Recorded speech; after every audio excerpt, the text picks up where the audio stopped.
We are live. Welcome back. Welcome to Kitchen on Fire. Welcome to Currently on Fire. This is Olive and James show. We do that because we haven't reminded you guys, but we really do that to bring a little happiness, I would say, in this whole craziness. Your lives. So we're going to talk about fun stuff, right? That's right. No downers today. We're going to talk about really fun stuff. We're going to start soon. We're going to have a guest on the show. Grégoire Restaurant is a really interesting guy who started probably when he opened Grégoire in 2002. It was the coolest takeout place I'd ever seen. Yeah. Very, very cool. He's the real deal in terms of chefs, and he decided to bring, 3- and 4-star dining to takeout. So very cool. So he's going to join us in a little bit. He's running behind. Yeah. So we're gonna, so he's going to come as soon as he comes. We'll let him in, and we have a few things that we want to show you today. We're going to talk about, the other day we had a long discussion about eggs, and you demonstrated cooking some eggs. So I thought we'd continue the breakfast theme today and talk about bacon and coffee. Two major components of a good breakfast. They say in England, if you want to eat well, you should eat breakfast 3 times a day. That's funny. English breakfasts are so yummy, and they're the same. I traveled through Ireland once for like 2 weeks and stayed in B&Bs all over Ireland, and every place I stayed, breakfast was exactly the same. It was 2 fried eggs.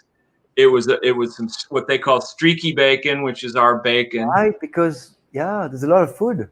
And a little rack of toast and some sausages, and then tea. It was exactly the same. In England, it's a little different. They do a roasted tomato, and they do what we call baked beans, those little sweet baked beans. Yeah. So when I was in England and Ireland, one of the things I was eating is those, those toasts they do at 5 o'clock or 4 o'clock with tomato and bread. That was just it. Right. Have you had that? That's so weird. It's just tomato, bread, white bread, slice of tomato, and you eat that every day at 4 or 5. Isn't it weird? It's good. Yeah. It's fun, but it's like, okay. Yeah. And the jelly, man, the green jelly, that thing was weird, man. Every night we had that thing coming, that jelly thing. Whoa. That was scary. Anyway, bacon. What do you want to say about bacon? Well, I like it a lot. I'm not one of those people that thinks that bacon should be in every single thing I eat. No. But I do love it a lot, and I like it for breakfast. I also like BLTs. I like bacon wrapped bacon wrapped dates done under the broiler as a little hors d'oeuvre. Really, really good.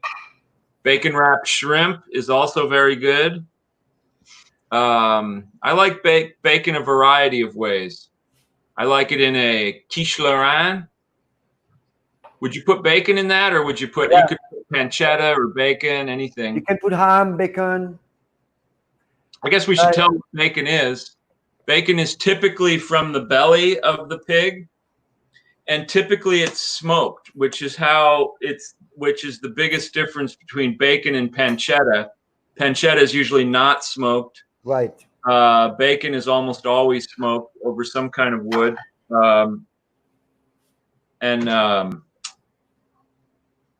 There is also jowl bacon. There's bacon from the jowl of the pig. Wow, that's cool. Really, really good. It's very fatty, and it's absolutely delicious. In a little bit, I'm going to show you how to prepare the bacon the right way. But first of all, I want to talk about why I like bacon. This good. Because it's good. Good, but it's also good for you. Unless you're vegan or vegetarian. Otherwise, it's actually a good product. And you have to be careful. You have to buy a good meat. Yeah. We talked about that every show. It's about the quality. It's not about what you eat. It's about how it's made. So I like bacon with a lot of fat. That's me. You guys can do more meat, whatever, it's up to you. I like the fat because of this. This is a saturated fat. A saturated fat is a fat that can never be oxidized. It cannot be oxidized. This is super important. Most issues we have with fat is when we cook that fat and we destroy it. That means all these vegetable oil are terrible because they really destroy it pretty fast, and you are eating damaged fat. When you eat bacon fat or chicken fat or butter, unless you burn the butter, you cannot oxidize the fat. You cannot, because all those hydrogens are saturated. So there's no more hydrogen to give away. That carbon is completely saturated. That means when you cook it or do whatever, you can't lose a hydrogen or gain something to become a free radical. It's stable, really stable. So this is something that people are really have a hard time with. It is super healthy to eat that unless you burn it. Once you burn it, this is a whole different thing. Yeah. And I'm going to show you how to deal with that. 2 ways of baking bacon. I'm going to make one. This is the easiest way. Cooling rack. Actually, I'm not going to put the parchment paper. I'm sorry. Mistake. Because I'm going to capture the fat. I'm going to keep the fat, strain it, and keep it for cooking. That goes in the oven, 375, nothing more than that. Okay, we're going to cook it gently. It's going to be crispy but perfect. You do not want to burn the bacon because it becomes really bad after that. Okay. Now, we should also point out that saturated fat is typically solid at room temperature, which is one way you can distinguish saturated fat from like vegetable oils, which are, well, I mean, that's the difference between oil and fat. When we talk about fat, it's usually something that's solid at room temperature. If it stays liquid, then we call it an oil, but they're both. I know, and it's so weird because some people that are against saturated fat, first of all, they don't know anything about chemistry, which is a good thing. They need to go away. Yeah. Also, what you need to understand about the bacon, what you were saying, James, is basically repeat the last part. I forgot. That we call if something's liquid at room temperature, we call it an oil. So other saturated fat is what? What else you have? You have coconut. And one of the comments I've seen that is really stupid is people would say, did you see how coconut look greasy and thick? Do you think you want that in your blood? No, I don't. I really don't want that in my blood, that's for sure. And I really don't want that temperature in my blood either, because if I'm at that temperature, I have other worries than that coconut. Okay, coconut is extremely good for you also, by the way. Okay, so trust me, everything that's from nature that we've been using for hundreds of years, cook bacon the best way possible. I'm going to do the French way, guys. Okay, French way means water. Water? What? Yep, and then bacon. So I need not too much water, but I need enough to moisten my bacon. Literally. No high heat. We're not going to go high heat, any of that. And we're going to get something crispy and beautiful. Much better. Much better. That's nice looking bacon. Yes, yes. Okay, just kind of, there you go. I'm going to go. Give me a medium heat here. So you put it in a cold pan. Yeah. This is, I like to cook easy. I don't need to do this. Okay, bye-bye. This is going on his own. It's going to do its job. What's going to happen is this. That bacon is going to plump. It's going to get a lot of moisture. That means it can't burn. That's one thing. As I cook it on the fat, that fat is going to start to release and fry the bacon. Because it's so moist, it won't burn and it's going to stay beautiful. Okay, you want a little chewiness. If you don't burn that bacon, it's very good for you. If you burn it, it's not good because you're creating something called nitrosamine, which is the problem. The nitrate with cooking on high heat becomes nitrosamine. So it's not the nitrate. The nitrate is fine. No worries. The nitrate is very, very necessary. Nitrate is one of the elements for your brain to function very, very, very properly, okay? Or your blood.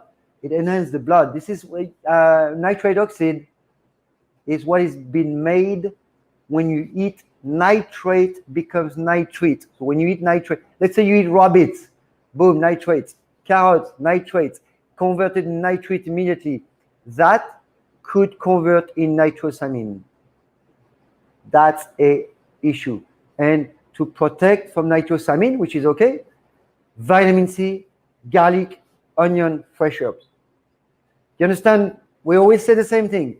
Right. You eat something that's questionable, grilled, whatever, add your vitamin C, antioxidant, flavonoid, whatever berries, whatever parsley, and then onion and garlic, ginger, and they're done. Don't have to worry ever. The thing is, stop worrying about the food.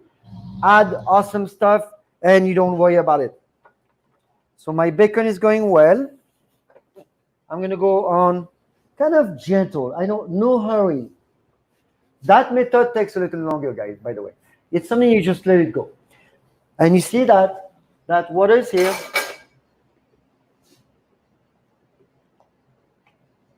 Okay?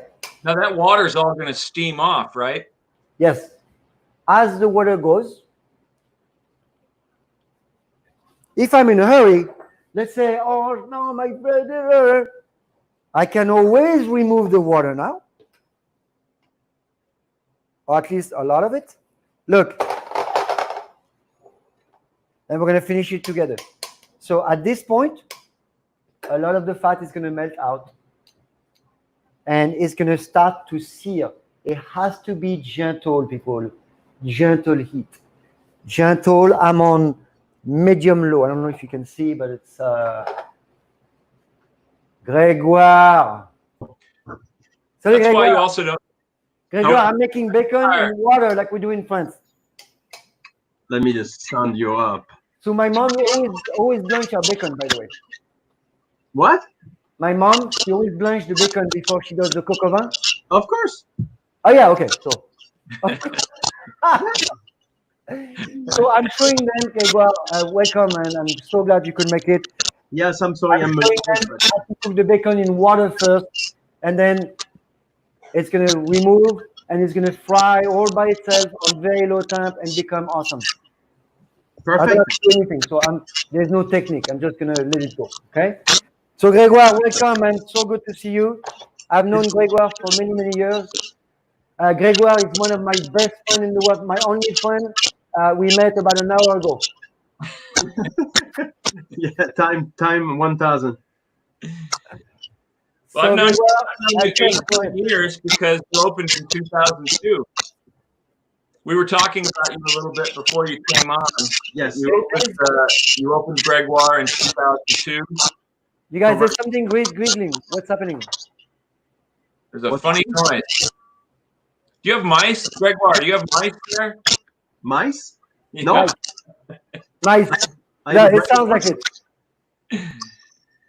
Anyway. Okay, so. You come from real fine dining, the world of fine dining. You brought 3- and 4-star dining to takeout food, which is amazing. Yes, that's correct. I worked with a chef in San Francisco. Well, actually, it started in my youth when I was 18. Before I came to the U.S., I worked. I was working for the Pavillon Élysée Le Nôtre, which is a 2-star Michelin. Mm-hmm. And I came to America on vacation and I never left. So I met Jackie Robert, a French master chef, one of the few maîtres cuisiniers de France, and he gave me a job just because I was good looking. Not anymore, but yes, that was a long time ago. That was a long time ago, I tell you. It was 1999. When? 99? 89. 89. Oh, 89. Yes. Gosh, I was just a child. I was just a child.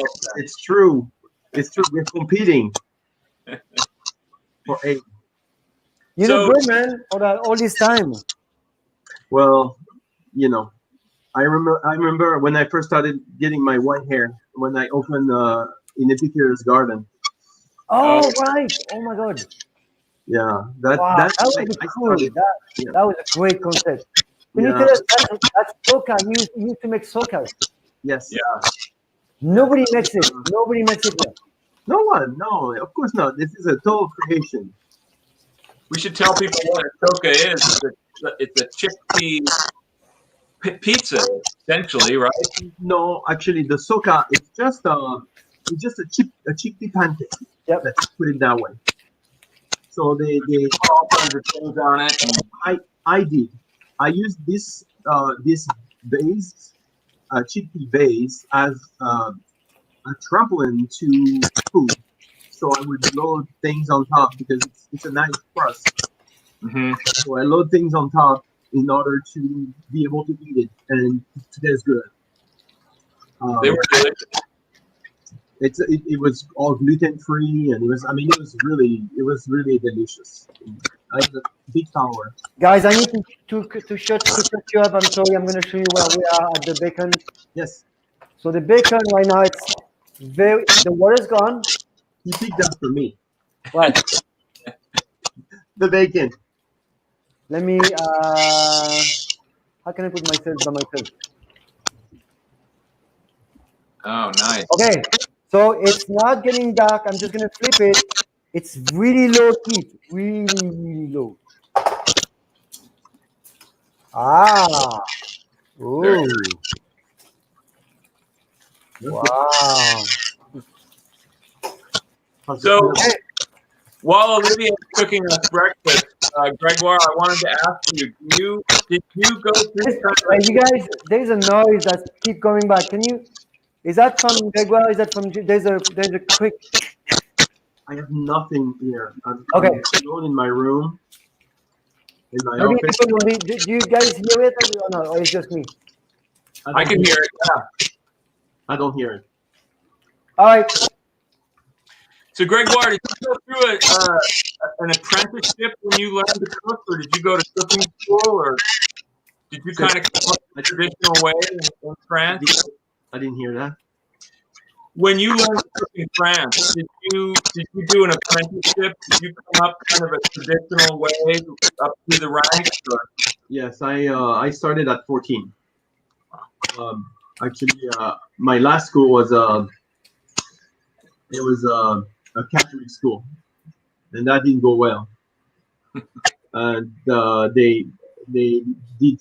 I mean, I was a bad boy, really bad boy, and they advertised about me so much around other school that no other school wanted me. So I had to decide with the vocation. So I wanted to be a cook, and I found a cooking school that was about 70 kilometers from home. That would take me. It was a pension. Stay there for the whole week, and then I would go to school for a week, and then I would go to the restaurant for 2 weeks. And I did that for 3 years, and I had two cooking exams. The CAP, which is the first exam that a cook can get, and the VOK, which is another exam, the next exam. So, yeah. Wow. And then you went right into a restaurant, I assume. I went to hotel. Oh, I got a job at l'Hôtel des Neiges, which is a 5-star hotel in Courchevel, and that's in the Alps. And they took me upon their brigade. That was probably 30 people, and I was the lowest of the lowest inside, and we were abused so hard that I couldn't do it anymore. I quit. And keep cooking, guys. Keep cooking. That's nice over there. Yeah. Looks very lovely. Okay. So for the bacon, I'm going to show it off. And you guys, see what's happening. You remember when I was talking about the fat, okay? The trick is this. That fat is extremely clean. See that?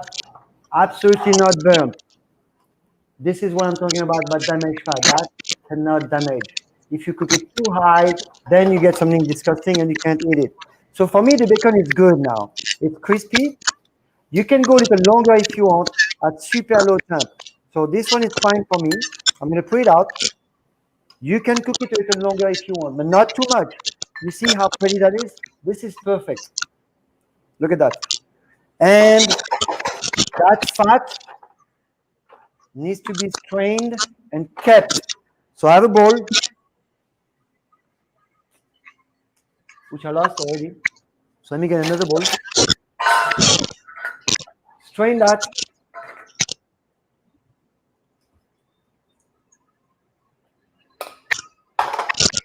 And look at that. Look at that fat, man. Beautiful. Not burned. This is how you get a good food healthy.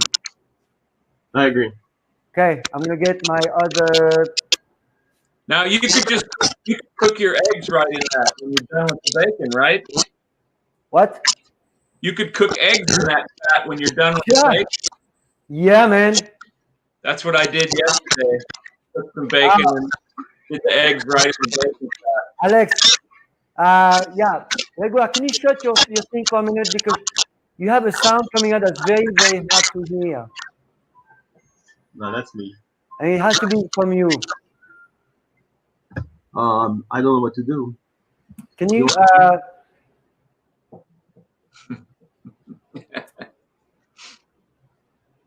So now the sound it doesn't do that anymore. Aha. Okay, hold on. Thank you, Alex.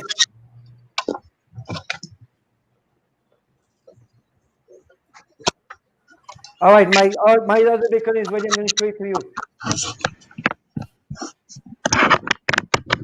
So, Grégoire, how did you get the idea for Grégoire?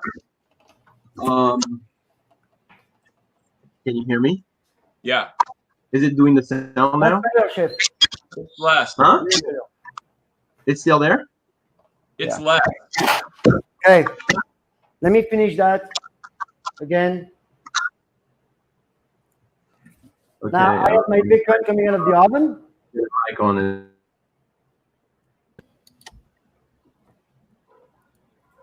That's also nice Alex, looking. next time we'll do that.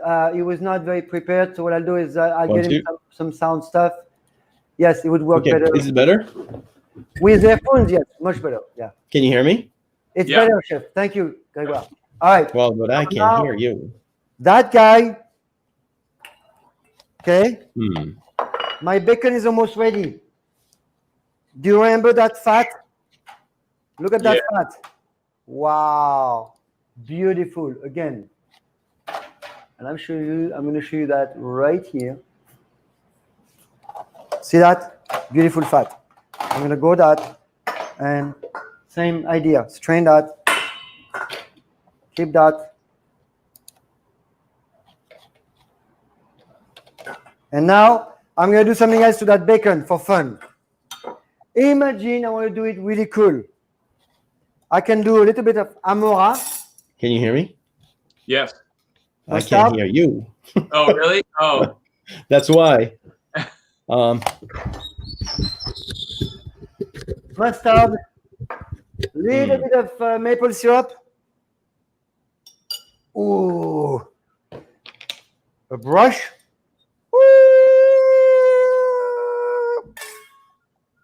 And then, oh my God. Oh, Jesus.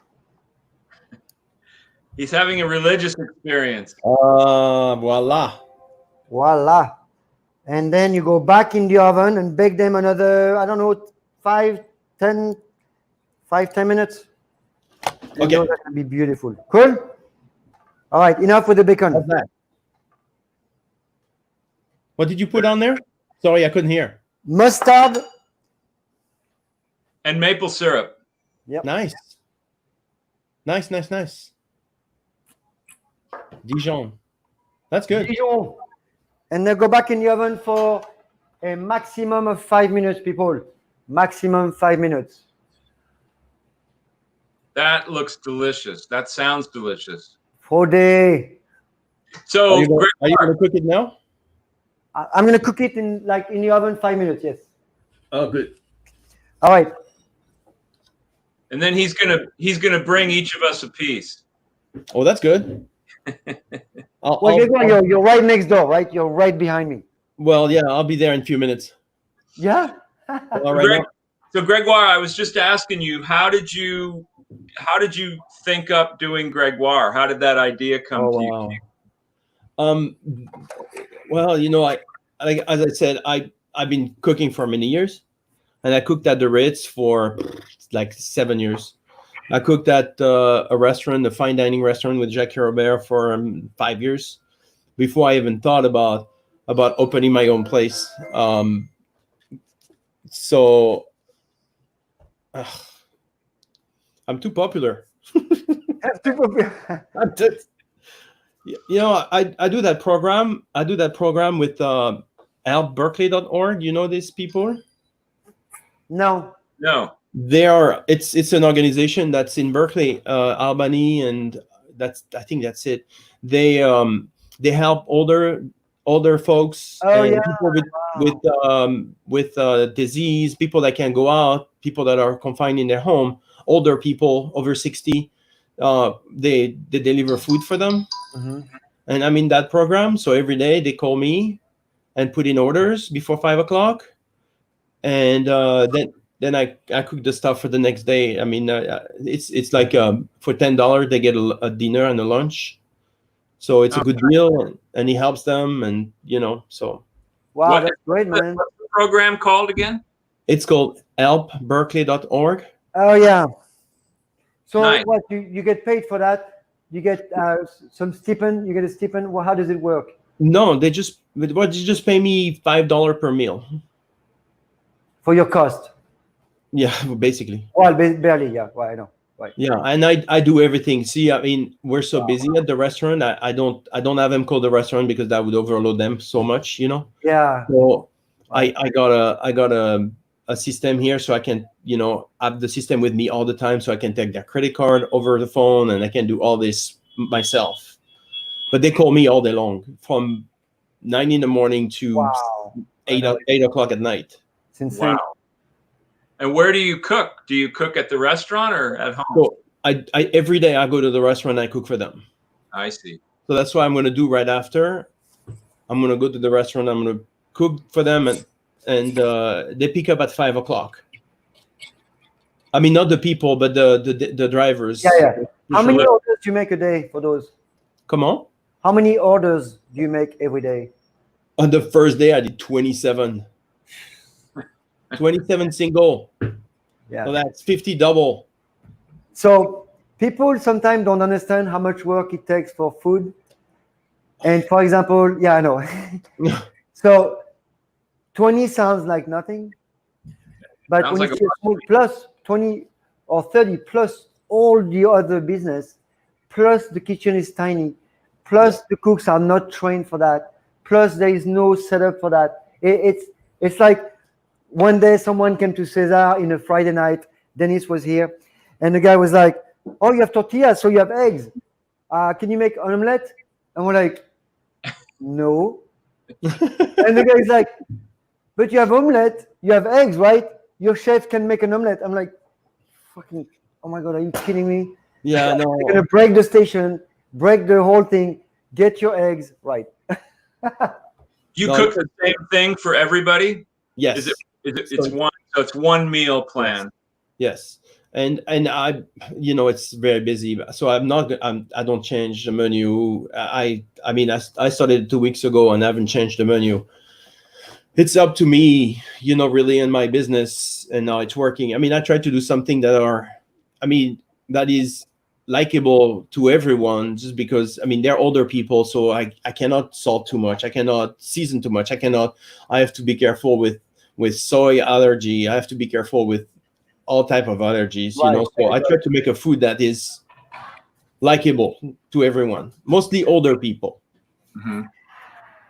So I make a croque monsieur with a ham and cheese croque monsieur with soup for the nighttime, and lunch I have a chicken salad that I deconstructed, and they can put the bread together. I have some arugula with that, and I serve it with a pasta salad. So it's pretty simple, but it's tasty. It sounds. And it's good quality food. It's not just some, weird stuff that you buy. You've always worked with good food all your life, right? So this is something that also people have to understand. It's a little harder to get the good ingredients because you have to monitor all the time. And when you don't get the right thing, you have to send it back or find something that is to your standard. It's not like you receive some pasta and go, no. There's a whole, you have to check it, make sure it's the right brand or the right thing. It doesn't work. You have to find the right stuff. So yeah. And you give them each a bottle of wine with that? No, I wish. Yeah, I know. Maybe they have another deal. They have another deal on the side for this. There is a drinkberkeley.org. Right. Oh yeah, there you go. I think I'm the CEO. So, but it works fine. It's all benevolent. People are all volunteer. All the drivers, and they have a 500 driver. Wow. So yeah, they do about 120 meals a day. Wow. So, but the driver, once again, they have 100 driver and they have 500 customers. Sorry. They have one. Yeah. Don't make. Yeah. Is it all in Berkeley or is it the East Bay or? No, it's just Berkeley, El Cerrito, and maybe Albany, but I'm not quite sure. Wow, that's really terrific. Oh, my puppy is acting up. So I wanted to get back to the question about Grégoire. How did that come to be? Okay. So I've seen it all, in the world, because I travel a lot also with the Ritz-Carlton. I used to open hotel all over the world. Like, they used to send me month at a time to open kitchens in new hotels, new property. And I went to Jamaica, I went to Bali, Wow. I went to Georgia, and they sent me really everywhere. Anyway, looking at the business and looking at the need, mainly, I never wanted to have a restaurant, just because I never found anybody to do my dining room. Yeah. I never really trusted a professional enough to do the dining room. And so it was, for me, it was just out of the question to do a restaurant. Uh-huh. And then I worked for the Ritz, as I said, in Puerto Rico. And I didn't want to stay in Puerto Rico. I wanted to go away. And The police. it's some activity. There's a state official behind you with a big stick and. Yeah, somebody's sneaking up behind you. Be careful. Yeah. No, I have a new puppy. Somebody who didn't get their lunch yesterday, and they're coming after you. Yeah, I have a new puppy, so it's a lot of things going on in the house. Oh my God. But so when I left the Ritz-Carlton, I was in Puerto Rico. I left the Ritz-Carlton and I came back to Berkeley, which I had a house here with my wife. I didn't really want to go work for somebody, just because I was completely burned out with the corporate, and it was just not my thing anymore. So I really looked at my options, and it was only one thing to do, is just open my own place. And because I didn't have anyone to do the front of the house, Right. I decided to I was more inclined to do something where I would be Great. in charge of the kitchen, more in charge of the giving away, more in charge of really, and not having anybody in the front. Just I make it, you take it, and you go and you eat it. Yeah. I was a big fan of Café Fanny. Yeah. Okay. And but Café Fanny was open, and then they were closing those weird hours, and you couldn't eat all the time. So I'm like, I will never do like Café Fanny. I will open from the morning to the late night. So I can eat anytime I want. People can Easy eat to understand. Easy to understand. And that's how Grégoire really came up to. I was looking for a spot, and then 9/11 came in. Wow. And it just shook everything, and I mean, I opened not long after 9/11. You know, Right, right. What was that space before? I forget. it was something called Bistro Stella. Oh, that's right. Yeah. Right. This guy was dirt? It was disgusting place, right? do you want the lowdown? No. No, the inside. He was a really eccentric man. You know, he was doing The whatever when you took over the kitchen was really, you had to scrape everything. Was that? Yeah. That was everything came out. I mean, the whole walls, everything. There is one thing that left up to this day. Only one thing from the day. It's the mirror in the bathroom. Oh my God. It was just a really nice mirror, huh? That's right. It was in good shape. And it's the same reflection. You can see the owner. That's right. It's perfect. But no, he was an eccentric guy. But I thanked him for all he did. You know, I mean, I took over this place with all the permits and everything for me to do business the way I'm doing right now. Okay, I haven't changed the hours, I haven't changed the tables, I haven't changed anything. He had all the permits, he had everything, and I pay only $10. Oh, wow. That's amazing. The city of Berkeley, just $10. That's it for all the permits. Wow. So I thanked him. Eric, my friend Eric from Paris. Oh my God, that's him. Yeah, long time. I wish we could show the inside of Grégoire because I don't think there's a picture on your website, Chef. Is there? Picture inside? There is a bunch, but you're gonna have to look for them online. It's a brilliant little concept, and I remember when it opened, and I went there the first time, and I just thought, this is genius. It's just, you go in, it's a very little area. You go in, but the way the kitchen's set up. So there's basically two cooks working. Oh, look at Grégoire. Look at him. Oh, he's so good, man. Look at him. Yeah. Those, by the way, are some of the best French fries on the planet, I believe. This is the chef. Is that still a secret? These things right here. Oh yeah. They actually signed an NDA before they work. Right. Yeah. So they can't give it away. I have to tell you, Grégoire, my wife figured them out. She makes them sometimes.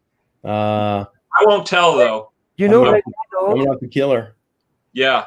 You know that. So I was telling yesterday that basically my son Archie, which he was earlier. Yes, I know him. He started there. Yep. He never gave me the recipe. He said, "I can't. You have to ask him yourself." He's like, he told me, he's like, I'm sure he would love to give you the recipe, but I just can't. I mean, those little potato puffs are famous all over. Anybody that's ever been there, they're some of the most popular things. We used to get them. My wife had when she still had her store, her hat store down the street a ways, used to come up there for lunch all the time, and the potato puffs were one of our favorites.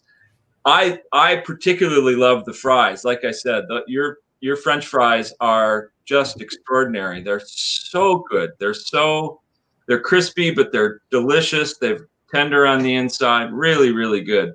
Well, we make them every day. Hey, Chef Grégoire. We make them every day. Yeah, Chef, that's actually a really good point. To make French fries is very difficult, right?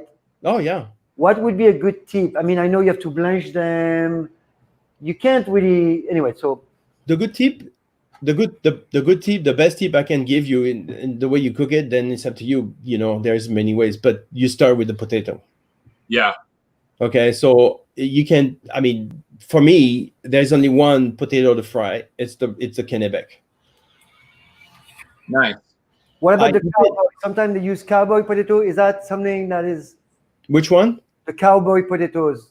I don't know that potato. No, I use only the Kennebecs. Yeah, Kennebec is white. The some people use Winnemucca. A lot of people. I mean, if you look at all those Lay's chips, they use russet. Right. But they mess around with them. You know, they bathe them. They do a lot of things to the potato because the flavor of the russet is really good, but the sugar content is so high that instead of getting crispy, they burn before they get crispy because there is so much sugar in it. Yes. Okay, which Yeah. is not the case in the Kennebec. Only 1 month out of the year, because the potato is picked up once a year, so they put them in, what do you call that, warehouse, temporary warehouse, and there is a time where the Kennebec is just Right. just not right. Uh-huh. And we use fresh potato. Sometimes, yeah, the Kennebec is much sweeter than usual because of the season. Mm-hmm. And it gets darker faster.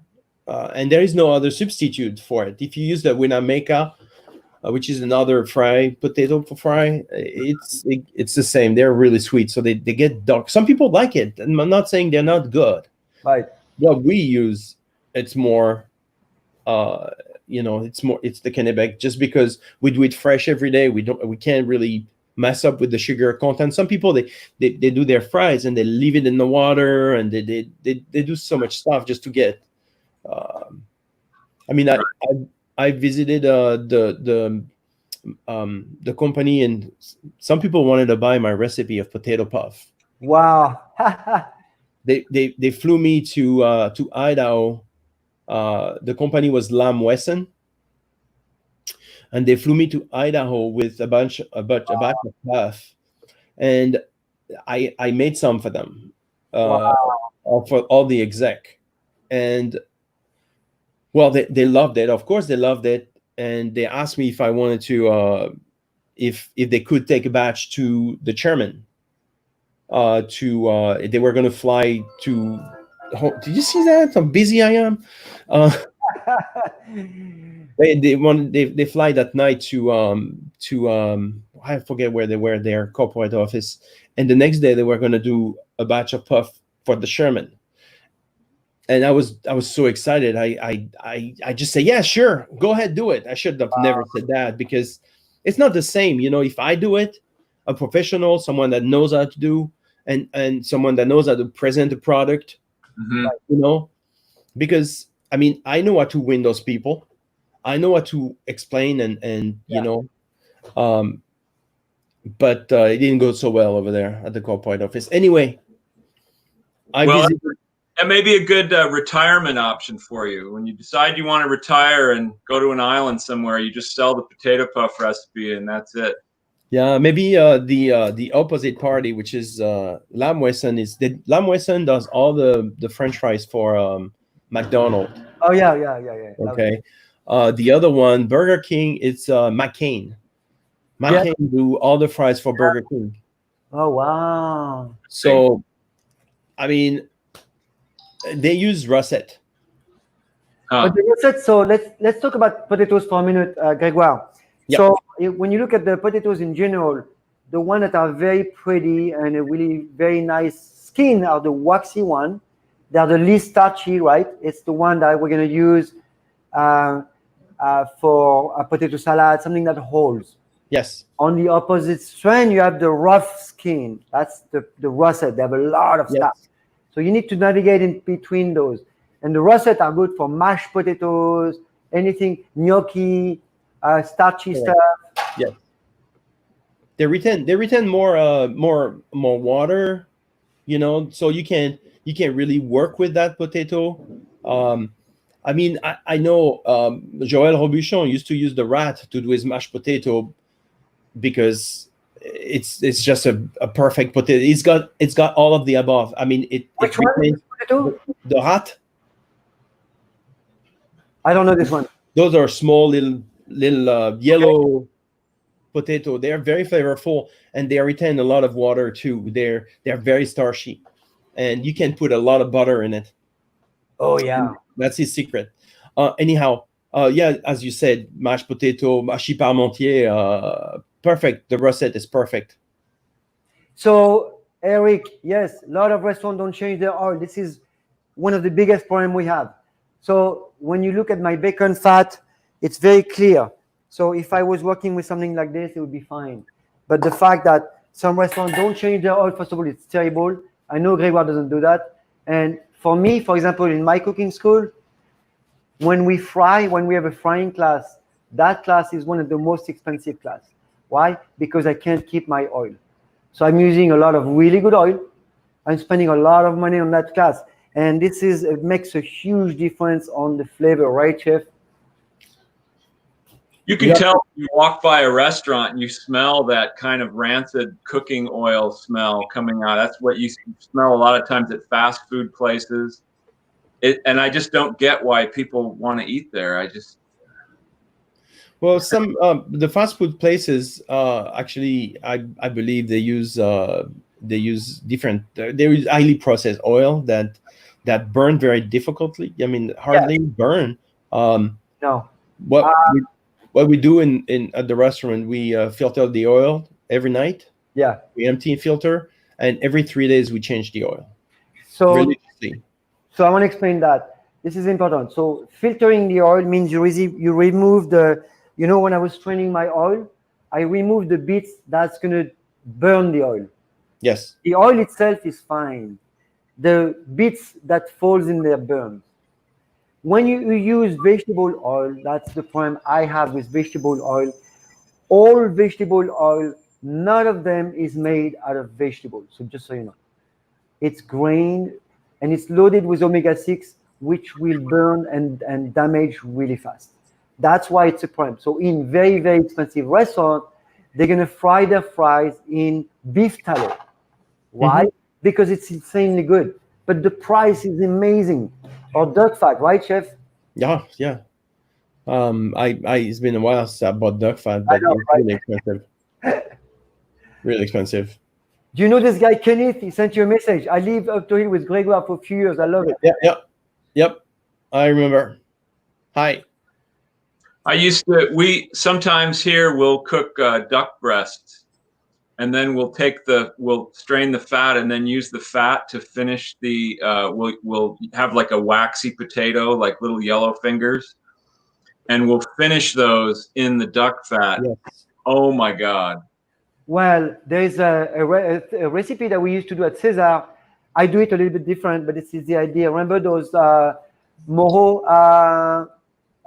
Verde potatoes? Oh yeah. Super simple. You boil them, and then you fry them quickly until the skin gets shrink and wrinkled, and you dump them into your Mojo Verde. Yes, we do. We boil them. Guys, like, yeah. Very nice, very nice. So, are you running your full menu right now, Grégoire? I mean, I know you're faced with the challenges that everybody's facing in the business right now. No, I cut down. I do only the all day items. When we started the pandemic, it was a big hit in the face for us because, well, for everyone, I guess, huh? Oh my God, sorry. Well, by the way, you can go whenever you want. I'm sorry. Yeah, no, I'm gonna have to do this because I need to organize this. I have to go at 5 o'clock there and send all that food. So you can. I think to answer Eric, I think the rat takes 2 teas, but I'm not quite sure because French and I were not friends. I left years ago, but this guy is an old friend of mine. My God, I haven't talked to him for I don't know how many years. He used to come to my restaurant, the Texas Coyote in Paris. Oh yeah. Well, Grégoire, thanks so much for being here today. Yeah, we really thank you for having me. Yeah, and you can hang out with us. I'm not trying to chase you, but I know you're busy. No, yeah. To go, and we're fine. Just like Eric, we all agree on that. We the reason why I always invite people like Grégoire and Grégoire, I don't know if you know, but we had what's his name? The Iberico pigs. James. Alberto Solis. Do you know Alberto? Where? Alberto Solis, my friend Alberto Solis. He's raising Iberico pigs up north. Yeah. They're gonna start making hams right now. Quality. So there's a thing that I've read that is very, very troubling. Is people think that eating bacon and all this stuff for a good meat is quality, and I'm going to explain to you why. A pig that is being raised in a very happy life, when you get that meat has a vibration rate. I know it sounds very obscure for a lot of people, but in France, actually, we talk about vibration of food a lot, way more than here. When you buy a fruit that's brand new, that was just picked, it vibrates at a high rate. It gives you a lot of energy because of vibration. Mm-hmm. A bacon that is being well preserved, like Parmesan and the super bacon that doesn't have any crap, like a weird stuff in it, vibrate at high rate the same way. When you eat food, you eat the nutrients plus the energy that comes with it. It's really important to understand there's a connection with everything. This is why we're doing that. Oh my God, we forgot the beignet. Oh, right. Oh my God, I'm so sorry. Okay, so listen. Beignet today, and we forgot. Here, can you send me an email? Do you have a good? I was going to do, Grégoire, I was going to do a French apple beignet. Oh, shoot. Really now? Next week. Next week? With Next week. beer? Oh yeah, beer is great actually. Hey, Thomas, listen, I can give you a recipe if you email me. If not, you're gonna have to wait. Next week, I have Tom, what is that, Franier from Semi Freddy. He's gonna join us next week. Very funny guy. Yeah, he's a really cool guy. Old friend of mine also. You know, all those people that we know, by the way, are all the good people that we can trust on the food. The most important in a restaurant is not really the menu, the decor, is how much you trust the owner. This is the most crucial part. If you know the owner is buying good food, even if he's not that good at cooking, trust me, this is what you need to do. You need to have trust on those people. And this is kind of the point here, right? I agree. Yeah, we want to find. Thank you so much. Thank you, Grégoire. Okay. I'll see you around. Good luck through this whole thing. Yeah, Grégoire, anytime you want to come by, my friend, you're welcome. You just let me know, even a few minutes before. You can just jump in anytime. Thank you. We can have 6 people on and Jets you're gonna do something with your hair, right? Me? Yeah. What hair? Oh, I'm good. Hey, thank you guys. I go. Wow. Bye. I'll see you very soon back there. Thank you for having me. Of course.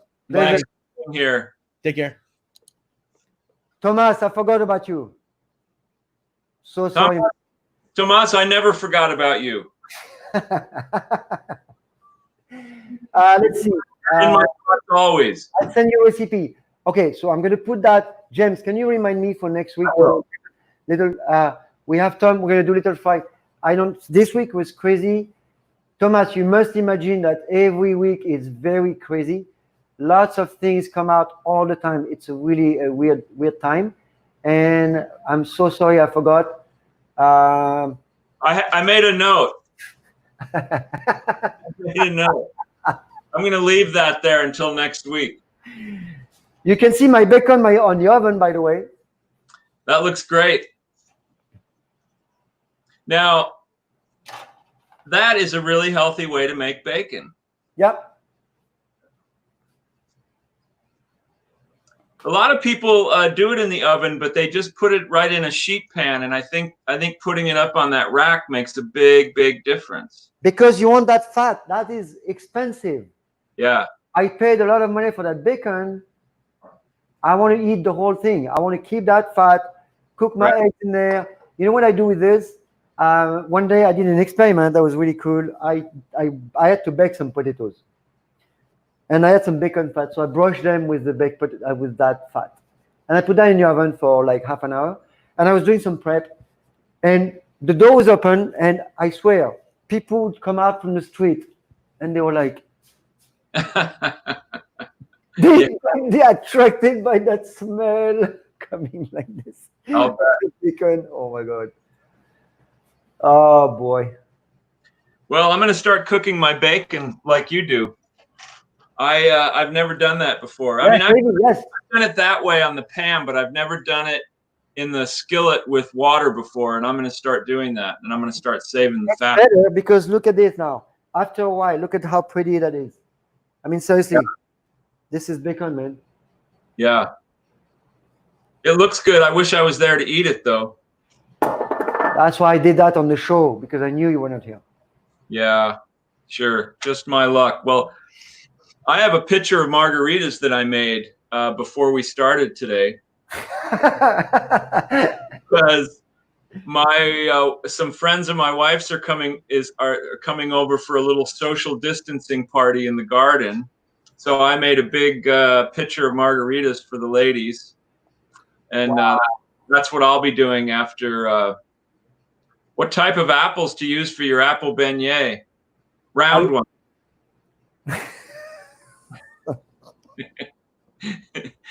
You got to be careful. You want to be very conservative with those apples. You know, those things don't grow on trees, you know. I would go with a Fuji apple. Fuji holds really well when you cook them because we're going to cook them a little. What about a Granny Smith? Are those too? As well, yes. So get those. Email me, please, at olive@kitchenonfire. I'll send you the recipe, and we'll make it together next week. And you know what, Thomas? A great idea would be to remind me one day before. Because you know what's happening? I have teen camp right now every day, every morning, for the whole summer. I have teen camp virtual. I have 13 kids. Woo! Wow. Yes, Kenneth, exactly. You know what? He fell in it when he was little. Just like Obelix. You know Obelix? Oh, yeah. Oh, man, that was a good show. So next week, we're going to talk about bread. We're going to talk about bread next week with the owner of Semi Freddy's, one of the venerable bakeries here in Berkeley. We are so spoiled with bread here in Berkeley in the East Bay. We've got some of the greatest bakeries in the whole country. Semi Freddy's is certainly one of them. And I am going to personally take issue with him next week because they don't do their potato bread anymore. So I'm going to have to ask him why. The which one? I think they used to do a potato bread. I'm not sure if that was Semi Freddy's or somebody else. But anyway, Semi Freddy's is a great bakery. They do some wonderful stuff. And they're going to be here. We're also going to talk about coffee. I was going to talk about coffee today, but we ran out of time. You forgot. So it makes perfect sense to do it next week with beignets and good bread from Semi Freddy's. So. And we do Japanese food. Yes, we do. I have a couple of chefs that do that. There's a lot of different Japanese food. We're talking about cooked Japanese food, right? Not sushi, because sushi is not really, cooked. So yes, we do Japanese food. Yeah, I always find sushi to be kind of undercooked. But maybe that's just me. It's too much fish in there. I got to tell you though, I love Japanese food. Yeah. I just really love it. The aesthetics of it, the flavors, the simplicity. Yeah, very simple. Again, a real emphasis on quality, high quality ingredients. They talk in Japan about they have ingredients from the mountains and from the sea that they join together in their cuisine. So that would be an interesting thing to explore on the show sometime. So absolutely. I need to talk to a Japanese chef though. Yes. Japanese breakfast, absolutely awesome. Yes. Oh yeah. Yeah. That's great. Those pans, those tamago, yeah. Those are the square pans that are really good. When you cook eggs, just remember to cook them on gentle heat. That's all you need to remember, as low as you can. Yeah. Gentle, not high heat, none of that. Well, I wanna talk about miso on the show one day too. It's another interesting ingredient. Oh, good friend of mine. Oh no, that's not him. Kenneth Woodruff looks very young, and he looks like a little girl. I'm not saying.